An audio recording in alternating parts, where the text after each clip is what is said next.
ফেসবুকে আপনার প্রোফাইলে একটা সেটিংস করলে আপনার প্রোফাইল পিকচার কেউ ডাউনলোড করতে পারবে না, এমনকি গ্যালারিতেও সেভ করতে পারবে না।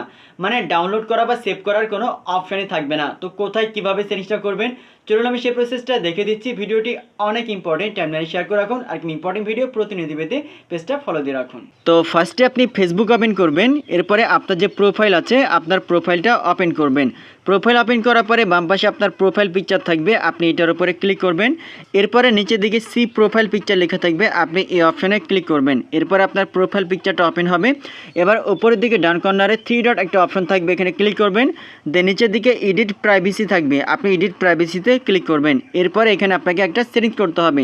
এটা যদি পাবলিক, ফ্রেন্ড অথবা অন্য কোনো অপশন সিলেক্ট করা থাকে, আপনি লাস্টে যে একটা অপশন রয়েছে অনলি মি, আপনি এটা সিলেক্ট করবেন। এরপরে সেভে ক্লিক করবেন। এরপর থেকে কেউ যদি আপনার ফেসবুক প্রোফাইল ভিজিট করে আপনার এই ছবিটা জাস্ট শুধুমাত্র দেখতে পারবে, এটা সে কিন্তু ডাউনলোড করতে পারবে না বা গ্যালারিতে সেভ করতে পারবে না। আমার অন্য একটা আইডি থেকে আমি এই আইডিতে যদি একটু ভিজিট করি আপনাদের জন্য বুঝতে সুবিধা হবে। দেখেন আমার এই আইডিতে আসলাম, এরপর এখান থেকে প্রোফাইল পিকচার উপরে ক্লিক করলাম। এখন এখানে জাস্ট শুধুমাত্র দেখা যাচ্ছে।